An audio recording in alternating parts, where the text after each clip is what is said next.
Bienvenidos, soy Leonel Chana Velázquez, juez del quinto juzgado de trabajo de la Corte Superior de Justicia del Santo. En esta oportunidad seré el capacitador del curso denominado Nuevo Modelo Procesal Laboral y Modelo de Despacho Judicial Corporativo para los Operadores de Justicia, encargándome del tema Formas Especiales de Conclusión de los Procesos y la Sentencia. En esta ocasión vamos a conocer las opciones que brinda la nueva Ley Procesal de Trabajo para la conclusión del proceso con o sin pronunciamiento sobre el fondo de la reclamación distintos a la sentencia y que ayudan a resolver el caso en el más breve plazo. Herramientas que están a disposición de las partes y del propio juez para ser utilizados, apoyados en uno de los principios del nuevo modelo procesal. Este es el de celeridad, donde al finalizar el curso estarás en capacidad de identificar cuáles son estas formas de conclusión del proceso. En relación a ello, el artículo 30 de la nueva Ley Procesal de Trabajo, ley número 29497, señala lo siguiente: el proceso laboral puede concluir de manera especial por conciliación, allanamiento, reconocimiento de la demanda, transacción, desistimiento o abandono. También concluye cuando ambas partes inasisten por segunda vez a cualquiera de las audiencias programadas en primera instancia. La conciliación y la transacción pueden ocurrir dentro del proceso, cualquiera sea el estado en que se encuentre, hasta antes de la notificación de la sentencia con la calidad de cosa juzgada. Para que un acuerdo conciliatorio o transaccional ponga fin al proceso, debe superar el test de disponibilidad de derechos, para lo cual se toman en cuenta los siguientes criterios. Primero, el acuerdo debe versar sobre derechos nacidos de una norma dispositiva, debiendo el juez verificar que no afecten derechos indisponibles. Segundo, debe ser adoptado por el titular del derecho. Tercero, debe haber participado el abogado del prestador del servicio demandante. El abandono del proceso también es una figura que está incluida como forma especial de conclusión de los procesos y se produce cuando, transcurrido 4 meses sin que se realice acto procesal que lo impulse, el juez declara el abandono a pedido de parte o de tercero legitimado, en la segunda oportunidad que se solicite, salvo que en la primera el demandante no se haya opuesto al abandono o no haya absuelto el traslado conferido. Vamos a ingresar a continuación al detalle de cada una de estas formas de conclusión del proceso para que puedan tener una idea de qué estamos hablando y en qué consiste cada una de ellas. Allanamiento. La definición del allanamiento la encontramos en el Código Procesal Civil, de aplicación supletoria al proceso laboral por mandato de la primera disposición complementaria, mencionándose en el artículo 330 del Código Procesal Civil que el allanamiento implica la aceptación de la pretensión dirigida contra el demandado. Repito, implica la aceptación de la pretensión dirigida contra el demandado, quien debe legalizar su firma ante el auxiliar jurisdiccional respectivo, en este caso el secretario de juzgado, existiendo la posibilidad de utilizarlo en cualquier estado del proceso, previo a la sentencia, por la totalidad o parte de las pretensiones demandadas, donde si es por la totalidad de las pretensiones que vienen siendo reclamadas, se expide la sentencia de manera inmediata. El allanamiento debe declararse improcedente, es lo que señala la ley, ordenándose la continuación del proceso cuando, en las siguientes situaciones, el demandado no tiene capacidad para disponer del conflicto. Segundo, el apoderado o representante del demandado carece de facultad para allanarse. Los hechos admitidos requieren ser probados por otros medios probatorios además de la declaración de parte. El conflicto de intereses afecta el orden público o las buenas costumbres. El conflicto de intereses comprende derechos indisponibles. Habiendo litis consorte necesario, el allanamiento no proviene de todos los demandados. Se presuma la existencia de fraude o dolo procesal que puede existir al interior del proceso y también cuando se advierta que la sentencia a dictarse va a surtir efecto frente a terceros no emplazados.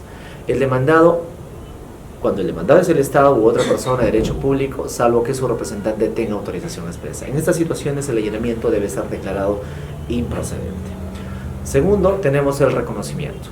Es aquella institución procesal que consiste en que, además de aceptar la pretensión contenida en la demanda, el demandado en este caso admite la veracidad de los hechos expuestos en la demanda y los fundamentos jurídicos de esta.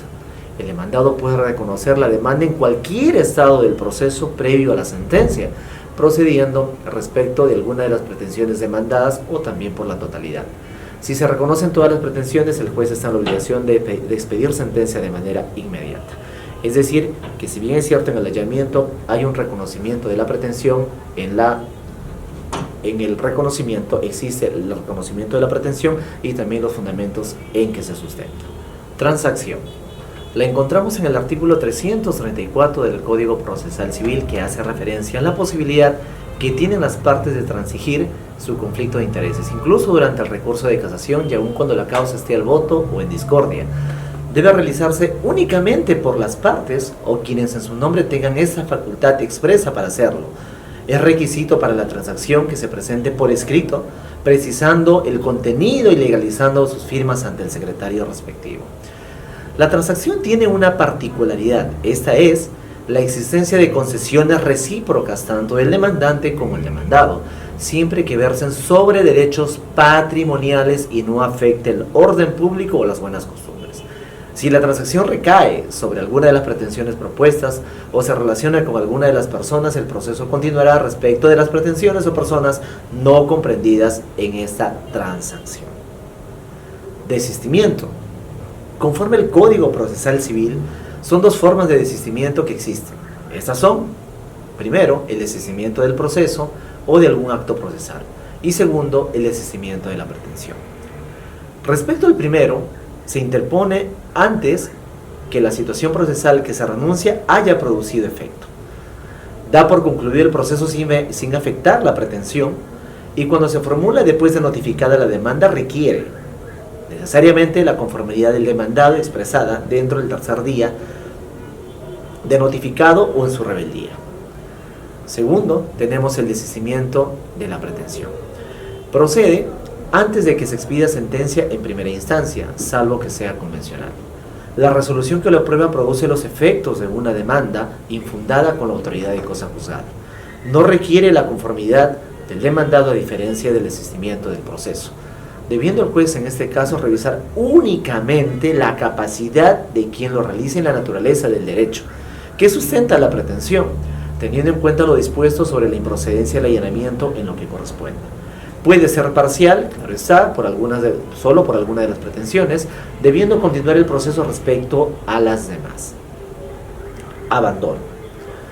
El abandono del proceso se produce transcurrido 4 meses sin que se realice ningún acto procesal que impulse el proceso. El juez declara el abandono a pedido de parte o de tercero legitimado en la segunda oportunidad que se solicite, salvo que en la primera el demandante no haya opuesto el abandono o no haya absuelto el traslado conferido. Teniendo en cuenta que existe la obligación del juez, por disposición de la nueva Ley Procesal de Trabajo, de impulsar el proceso, creemos que la única posibilidad de que el abandono se pueda presentar es cuando, cumplido con el emplazamiento de la demanda, exista un defecto en la ubicación del domicilio del demandado. Entonces, siendo que el proceso se inicia a petición de parte, el demandante tendría la posibilidad de clarificar, precisar o indicar con mayor ubicación el domicilio del demandado para cumplir con el emplazamiento. El hecho de no cumplir durante 4 meses con esta obligación podría hacer de que el proceso caiga en abandono. Inasistencia. Puede presentarse cuando ambas partes inasisten por segunda vez, dice la nueva Ley Procesal de Trabajo, a cualquiera de las audiencias programadas en primera instancia. Eso está contenido en el artículo 30 de la Ley 29497, o cuando ambas partes nos indican también que inasisten a la audiencia de conciliación o de juzgamiento, y dentro de los 30 días siguientes, días naturales, ninguno de ellos solicita fecha para una nueva audiencia, sea de conciliación o de juzgamiento. Lo que quiere decir que aquí la inasistencia de las partes es la que produce la conclusión del proceso. Juzgamiento anticipado. El juzgamiento anticipado lo encontramos en el artículo 43 de la nueva Ley Procesal de Trabajo, que dispone lo siguiente: si el juez advierte, haya habido o no contestación, que la cuestión debatida es solo de derecho, o que siendo también de hecho no hay necesidad de actuar medio probatorio alguno, solicita a los abogados presentes exponer sus alegatos, a cuyo término o en un lapso no mayor de 60 minutos dicta el fallo de la sentencia. Esta figura encuentra respaldo además en el artículo 473 del Código Procesal Civil, que es aplicación supletoria al nuevo modelo procesal, que dispone: el juez comunicará a las partes su decisión de expedir sentencia sin admitir otro trámite que el informe oral, cuando advierta que la cuestión debatida es solo de derecho o siendo también de hecho, no hay necesidad de actuar medio probatorio alguno en la audiencia respectiva, o cuando queda consentida o ejecutoriedad la resolución que declara saneado el proceso en los casos en que la declaración de rebeldía produce presunción legal relativa de verdad. El juzgamiento anticipado es una herramienta muy útil, importante, ágil para resolver de manera rápida el proceso y que a diferencia de las demás la utiliza el juez, es una herramienta que la utiliza el juez y que bien podría ser solicitada por las partes, que permite resolver el caso de manera rápida, vuelvo a repetir, donde encontrándonos ante un proceso ordinario laboral compuesto por dos audiencias, que es la de conciliación y el juzgamiento, en el desarrollo de la primera, esa es la de conciliación, si el juzgador no ve la necesidad de ir a una audiencia de juzgamiento, dispone la conclusión, dando la oportunidad a ambas partes de exponer sus alegaciones finales en relación al caso. Se ha producido por la práctica judicial que existen algunos casos donde bien se podría dictar un juzgamiento anticipado al no evidenciarse la necesidad de actuar medios probatorios, documentales o la cuestión debatida sea de puro derecho. Estos son, por ejemplo, los siguientes: reconocimiento de vínculo laboral por denaturalización de los contratos modales, reconocimiento de vínculo laboral por invalidez de los contratos administrativos de servicios propios de los obreros municipales, reconocimiento de vínculo por renaturalización de los contratos de locación de servicios, inclusión a planillas, pago de beneficios sociales cuando el vínculo laboral está reconocido, lo que únicamente corresponde, en este caso, al empleador es acreditar el pago de los beneficios reclamados, y en los casos de rebeldía. ¿Y por qué en los casos de rebeldía? Porque en mérito del artículo 19 de la nueva Ley Procesal de Trabajo, el hecho de no contestar la demanda genera la aceptación de los argumentos contenidos en la demanda. La conciliación. Quiero viajar para el final a la conciliación porque es una de las herramientas procesales que la nueva ley le ha querido dar un protagonismo mayor. Tanto es así que en el nuevo modelo procesal, en el proceso ordinario laboral básicamente, se ha señalado una audiencia de conciliación, con la intención de que las partes tengan la libertad de poder conversar, de poder llegar a una solución, sobre todo dándole la posibilidad de entendimiento y que el juez tenga una participación activa en la audiencia de conciliación. Es por eso que he querido reservar para el final la conciliación, para poder precisar algunas situaciones que me parece son relevantes para el juicio. La conciliación puede ocurrir dentro del proceso, cualquiera sea el estado en que se encuentre, hasta antes de la notificación de la sentencia con la calidad de cosa juzgada. Para que un acuerdo conciliatorio ponga fin al proceso debe superar, dice la nueva ley, el test de disponibilidad de derechos, para lo cual se toman los siguientes criterios. El acuerdo debe versar sobre derechos nacidos de una norma dispositiva, debiendo el juez velar que no se afecten derechos indisponibles. Debe ser adoptado por el titular del derecho y debe haber participado el abogado del prestador de servicios demandante. Es importante que en una audiencia de conciliación, cuando se produce el acuerdo conciliatorio, el abogado del demandante esté presente para garantizar ¿qué cosa? La legalidad y la conformidad de los acuerdos que se han realizado. Puede haber conciliación total o parcial y surte el mismo efecto que la sentencia que tiene la cualidad de cosa juzgada. Para arribar a un acuerdo conciliatorio es necesaria la participación de todos los intervenientes. En los justiciables debe existir la predisposición de traer, o al menos intentar, una fórmula conciliatoria.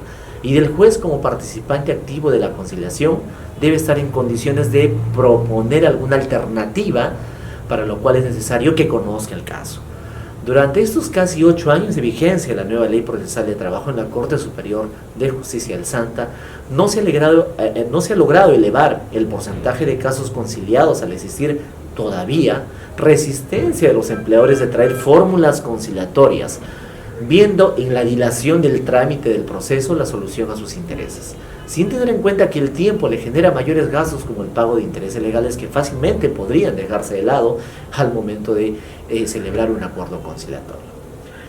En el año 2015, a través de la resolución administrativa 208-2015-CE-PJ del Consejo Ejecutivo del Poder Judicial, se aprobó el protocolo de audiencia de conciliación, el protocolo de actuación en audiencia de conciliación y juzgamiento anticipado, herramienta que ha permitido a muchos jueces ver la forma de cómo deben actuar en una audiencia de conciliación, sobre todo con la intención de persuadir a las partes en su afán de solucionar el caso de manera rápida, pensando en lo que más importante para el proceso es, aparte de solucionar el caso, mantener intacta o recomponer en mayor medida las relaciones humanas que se ven dañadas con la interposición de la demanda. Aquí quiero detenerme un poco y hacer mención de lo siguiente. Un acuerdo conciliatorio se va a lograr siempre y cuando exista predisposición de las partes, y quiero reiterar aquí lo siguiente, sobre todo la predisposición que tenga el juez para que las partes puedan acercarse. Es complicado a veces que las partes puedan lograr un entendimiento cuando el hecho de haber sido notificado, en este caso el demandado, con la reclamación, ya genera fricción entre ellos. Puede haber existido una buena relación entre ambos, pero por el hecho de la reclamación ya las fricciones se producen al interior de la relación laboral. Entonces la labor del juez aquí es tratar de que esas partes se puedan acercar. Es difícil crear este clima de acercamiento, este clima de predisposición, pero aquí el juez tiene la oportunidad de hacer uso de las técnicas de conciliación para tratar de que las partes puedan ser escuchadas y sobre todo encontrar una solución rápida. El rol protagónico del juez hace de que sobre las herramientas que tiene al alcance para los efectos de las técnicas de conciliación, pueda lograr un acuerdo conciliatorio. Es importante que, vuelvo a reiterar, que las partes vengan predispuestas para ello y sobre todo que el juez conozca el caso. Si un juez no conoce lo que se viene a reclamar en la audiencia de conciliación, difícilmente puede aportar a una solución rápida. Finalmente tenemos a la sentencia. La sentencia, conforme al artículo 31 de la nueva Ley Procesal de Trabajo, señala lo siguiente: el juez recoge los fundamentos de hecho y de derecho esenciales para motivar su decisión. La existencia de hechos admitidos no enerva la necesidad de fundamentar la sentencia en derecho. La sentencia se pronuncia sobre todas las articulaciones o medios de defensa propuestos por las partes y sobre la demanda. En caso de que se declare fundada total o parcialmente, debe indicarse los derechos reconocidos, así como las prestaciones que debe cumplir el demandado. Si la prestación ordenada es de dar suma de dinero, la misma debe estar indicada en monto líquido. El juez puede disponer el pago de sumas mayores a las demandadas si aparece error en el cálculo de los derechos demandados o error en la invocación de las normas aplicables. Es la decisión del juez luego de desarrollarse el caso en las audiencias convocadas y resume la actuación de las partes y de los hechos probados que son el sustento de la decisión. Debemos notar que en las formas especiales de conclusión del proceso hay algunas que nacen directamente de las partes, como el allanamiento, el reconocimiento, la transacción, y otras como la conciliación, que es básicamente de las partes y del juez, adicionándose a este último el juzgamiento anticipado. Pero cabe la posibilidad que el juzgamiento anticipado sea solicitado también por las partes cuando éstas conozcan que existe esta herramienta, para que le hagan ver al juez que no hay necesidad de ir a una audiencia de juzgamiento, y en la audiencia de conciliación podríamos terminar fácilmente la reclamación. Es importante que los abogados tengan un comportamiento adecuado al momento de llevar a cabo las audiencias, donde podamos utilizar todas esas herramientas. Para ello es necesario que los abogados conozcan el caso, conozcan cuáles son las formas especiales de conclusión del proceso, y sobre todo conocer al juez que tiene a su cargo la reclamación, porque va a permitir que, si es un juez que siempre está buscando resolver los casos de manera rápida, debe tener en cuenta que en cualquier momento incluso podría utilizar estas herramientas, para lo cual es necesario que el abogado esté preparado para enfrentar el tema con las alegaciones finales que puedan dar pie a la solución de la reclamación. El juez también debe mostrar un comportamiento adecuado. ¿Cómo muestra el comportamiento adecuado? Conociendo el caso, trayendo fórmulas de conciliación para que puedan ser analizadas por las partes, y sobre todo conocer también las formas de conclusión anticipada de los procesos, porque esto va a ayudar no solamente a que se solucione un caso, sino de que se solucione de manera rápida, no esperando quemar todas las etapas de un proceso para llegar al mismo resultado. En el desarrollo de las sesiones virtuales de este módulo, el equipo de capacitación vamos a guiar tu aprendizaje. Vamos a orientarte respecto al desarrollo de las actividades y atenderemos tus preguntas e inquietudes, contando con el foro de consultas como una alternativa para despejar algunas dudas que puedan tener en relación al curso. Espero que con todas estas orientaciones estemos listos para desarrollar de manera satisfactoria el curso que nos han encargado. Nuevamente, bienvenidos al curso Nuevo Modelo Procesal Laboral y Modelo de Despacho Judicial Corporativo para los Operadores de Justicia. Muchas gracias.